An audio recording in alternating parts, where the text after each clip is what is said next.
नमस्कार, स्वागत है आपका एक और नए ब्लॉग के अंदर। जय श्री कृष्णा, जय यमुना मैया। मेरा नाम है देव चौहान। आज मैं आपको दिखाने वाला हूँ माँ यमुना का जलस्तर अब किस प्रकार का है। मेरे भाइयों की बहुत ज़्यादा डिमांड आ रही थी कि माँ यमुना के जलस्तर के ऊपर वीडियो बनाइए कि मानसून के सीज़न में अब दिल्ली की क्या स्थिति है और यमुना जी का जलस्तर जो है वो किस प्रकार का है। तो मैं आपको 2 से 3 घाट आपको दिखाऊंगा, जिससे आपको पूरी तरीके से समझ में आ जाएगा किस प्रकार का माँ यमुना का जलस्तर है, और इसके बारे में काफ़ी इन्फॉर्मेशन भी दूंगा कि लेटेस्ट डाटा क्या कहता है और कितना क्यूसेक पानी माँ यमुना के अंदर छोड़ा गया है और अभी कौन कौन से बैराज के गेट खोले गए हैं और अभी किस प्रकार का जो प्रवाह है माँ यमुना का वो दिखाई दे रहा है। तो चलिए शुरू करते हैं अपने इस ब्लॉग को। ट्राई करना कि पूरा वीडियो देख पाओ ताकि आपको सारी जानकारी प्राप्त हो जाए। अपने भाई के लिए एक लाइक ज़रूर कर देना। चलिए शुरू करते हैं अपने इस वीडियो को और दिखाते हैं आपको माँ यमुना का जल स्तर। क्या अगले 24 से 48 घंटों में दिल्ली पर मंडरा रहा है बाढ़ का खतरा? सोशल मीडिया पर चल रही खबरों और अफवाहों के बीच आइए जानते हैं हथनीकुंड बैराज से निकले पानी और दिल्ली में यमुना के जल स्तर का असली और प्रमाणिक सच। तो अभी मेरी जो उपस्थिति है, मैं हूँ सोनिया विहार यमुना घाट पर, और यहाँ पर मैंने आपको दिखाया था जब गेबियन वॉल्स बनाई जा रही थी, तो मैंने यहाँ पर आके आपको व्लॉग्स दिखाया था यहाँ पर किस प्रकार की गेबियन वॉल बनाई जा रही थी।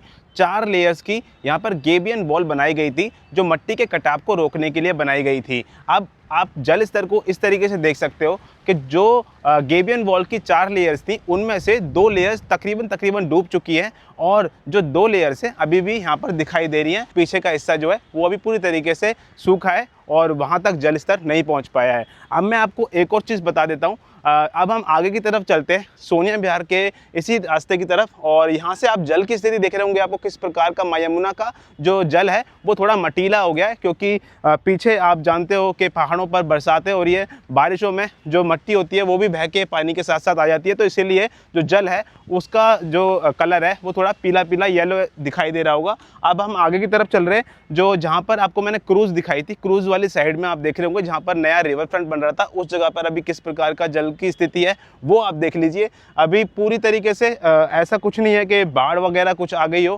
क्योंकि पूरी तरीके से सुरक्षित है। वहाँ पर आपको 2 जो फ्लोटिंग जेटी है वो भी आपको नज़र आ रही होंगी, लेकिन आपको जो रिवर फ्रंट है उस जगह के पास में जो क्रूज़ खड़ी हुई थी वो क्रूज़ नज़र नहीं आ रही होगी। क्रूज़ वहाँ से हटाकर जो आगे की तरफ जो दूसरा वाला स्पोर्ट क्लब है वहाँ पर क्रूज़ को पहुंचा दिया गया है, ताकि अभी आने वाले टाइम में जब माँ यमुना का जलस्तर बढ़ेगा तो क्रूज़ को किसी प्रकार की हानि ना हो। इसीलिए अभी आप देख रहे होंगे यहाँ पर किस प्रकार की जो क्रूज़ है वो दूसरे स्थान पे पहुँच गई है, और जो यहाँ पर रिवर फ्रंट है वो भी आपको नज़र आ रहा होगा किस प्रकार का दिखाई दे रहा है, कितना जलस्तर है माँ यमुना का रिवर फ्रंट के पास में। और यहाँ पर जो खेती वगैरह करते हैं लोग, तो वहाँ तक तो जल पूरा आ चुका है। अभी आप देख रहे होंगे तो जो आपको ग्रीन ग्रीन यहाँ पर स्पॉट दिखाई दे रहा होगा, यानी कि जो लैंड्स दिखाई दे रहे होंगे, तो वो है खेती वाला एरिया, तो वहाँ तक जल स्तर आ गया है और आने वाले टाइम में वो स्थान तो पूरी तरीके से डूब ही जाएगा माँ यमुना के जल से। बाकी जो गेबियन वॉल वगैरह बनाई गई हैं, इससे मिट्टी का कटाव रुक गया है। आधिकारिक आंकड़ों के मुताबिक हथनीकुंड बैराज से कुल डिस्चार्ज लगभग 22,000 से 24,000 क्यूसेक के बीच है। इसमें से भी मुख्य यमुना नदी में सिर्फ 4,000 से 6,000 क्यूसेक पानी ही बह रहा है, जबकि बड़ा हिस्सा पश्चिमी और पूर्वी यमुना में डाइवर्ट किया गया है। यह मानसून के दौरान का बिल्कुल सामान्य जल प्रवाह है। तो अब हम आ चुके हैं वजीराबाद बैराज के पास में, और यहाँ पर आप देख रहे होंगे वजीराबाद बैराज के जो पहला वाला फाटक है उसको ज़्यादा तरीके से खोल रखा, मतलब ज़्यादातर पे खोल रखा है, और यहीं से सबसे ज़्यादा फ्लो जो आ रहा है यमुना मैया का वो पहले वाले बैराज से आ रहा है। अभी आप देख रहे होंगे किस प्रकार का फ्लो है, और ऐसे देखने में यार काफ़ी भयावह लग रहा है यहाँ से देखने में। और साउंड आप सुन के देखो, इतना तेज साउंड आ रहा है यमुना मैया के जल का, बहुत ज़्यादा। इसे आप देख कर ना भाई डर भी लग सकता है आपको। और इसी प्रकार के जो फाटक हैं, यहाँ पर जो 3 फाटक हैं, 3 फाटकों में से जो पार्शली पानी है वो आ रहा है, यानी कि पूरी तरीके से नहीं खोला गया है, उनको थोड़ा थोड़ा सा भी खोला गया है ताकि दबाव कम रहे बैराज के ऊपर, और जो जल है माँ यमुना का वो भी आगे की तरफ जा पाए। तो अभी आप देख रहे होंगे किस प्रकार का यहाँ से बहाव दिखाई दे रहा है, और जो फ्लो है जो 3 बैराजों को पार्शली खोल के जो फ्लो है यमुना मैया का वो कुछ इस प्रकार का आपको दिखाई दे रहा है। लेकिन अभी जुलाई का आज 31 तारीख है, 31 जुलाई 2026 है, और इस समय तक पहले काफ़ी जो बाढ़ की स्थिति थी वो काफ़ी ज़्यादा हो गई थी, और ये जो पौड़ियाँ जिन पर मैं खड़ा हुआ ना, इन पौड़ियों के ऊपर तक पानी आ गया था पहले। लेकिन और ये आप देख रहे हो ना, ये पीपल का पेड़ जो आप देख रहे हो, इस पेड़ के बराबर तक पानी आ गया था पहले, लेकिन अभी जो स्थिति है वो काफ़ी सामान्य है, इतनी ज़्यादा खतरनाक स्थिति नहीं हुई है जिससे कि हम थोड़ा घबराहट हो या फिर कुछ ऐसा लगे कि दिल्ली के अंदर बाढ़ आ गई है। अब बात करते हैं समय और खतरे की सीमा की। हथनीकुंड से दिल्ली के पुराने रेलवे पुल तक पानी पहुंचने में 36 से 72 घंटे यानी 2 से 3 दिन का समय लगता है। और सबसे ज़रूरी बात, दिल्ली में बाढ़ की पहली चेतावनी तब जारी होती है जब हथनीकुंड से 1 लाख क्यूसेक से ज़्यादा पानी लगातार छोड़ा जाए।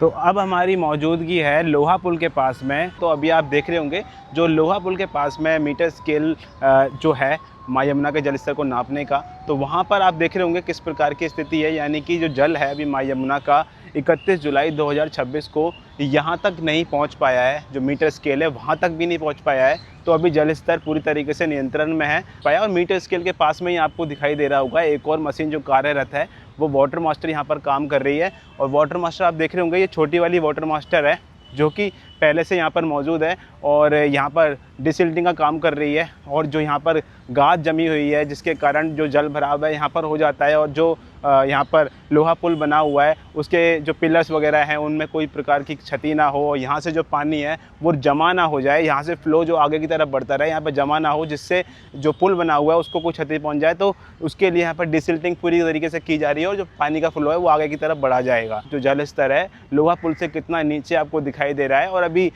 इस समय तक भाई कोई भी ऐसी संभावना नहीं है जो बाढ़ की संभावना आपको दिखाई दे। तो बहुत अच्छी बात है कि भाई अभी तक जो दिल्ली के अंदर इस समय तक बाढ़ आ जाया करती थी, लेकिन इस बार जो बाढ़ है वो नहीं आई है इस समय तक। आप देख रहे होंगे काफ़ी नियंत्रण में काम चल रहा है, यानी कि जो काम सरकार के द्वारा किए गए थे उन्होंने भी काफ़ी अच्छी तरीके से काम किया है। इसीलिए अगले 1 से 2 दिन में दिल्ली में किसी भी तरह की बाढ़ आने की कोई संभावना नहीं है।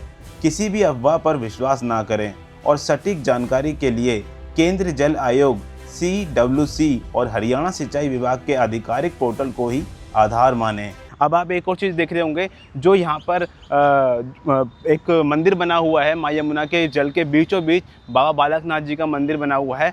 वो मंदिर इस समय तक पूरी तरीके से डूब जाता था, लेकिन अभी जो जल स्तर है वो इतना है कि वो जो मंदिर है पूरी तरीके से अभी आपको दिखाई दे रहा होगा, कोई भी उसका हिस्सा जो है मंदिर का वो नहीं डूबा हुआ नज़र आ रहा होगा। पूरी तरीके से मंदिर एकदम आपको दिखाई दे रहा होगा माँ यमुना के जल के अंदर किस प्रकार का है। अब उसी के सामने आप देख रहे होंगे जहाँ पर अभी रिसेंटली डिमोलिशन का काम हुआ था, वो जो पूरे घर आपको बने हुए दिख रहे हैं, जो रिहायशी इलाका था ये पूरा डूब जाया करता था, ये घर तो पूरे थे जलमग्न हो जाया करते थे इस समय तक। लेकिन अब आप देख रहे होंगे तो जो माँ यमुना का जल है अभी तक उन घरों तक भी नहीं पहुँच पाया है, यानी कि स्थिति काफ़ी सामान्य यहाँ पर नज़र आ रही है। बस मैं आपको कुछ चीज़ बता देता हूँ, थोड़ा सा नीचे की तरफ आइए तो मैं आपको दिखाता हूँ। यहाँ पर मैंने आपको जब दिखाया था लोहा पुल के पास में रिसेंटली पिछले वाले ब्लॉग में, तो यहाँ पर आपको स्टोन पिचिंग का काम दिखाई दे रहा था। वो पूरा जो तट है वो पूरा डूब चुका है माँ यमुना के जल से। इतना जल जरूर आया है कि वो जो पूरा तट है वो डूब चुका है, लेकिन इतना नहीं आया है कि बाढ़ आ जाए। और जब आने वाले समय में को स्थिति जैसी भी होगी मैं आपको लगातार अपडेट देता रहूँगा। तो भाई प्लीज़ आप भी यार एक लाइक कर दिया करो, मेरा मोटिवेशन बना रहता है आपके लाइक को देखकर। चलिए मिलता हूँ आपको नेक्स्ट ब्लॉग के अंदर। टिल देन जय श्री राम।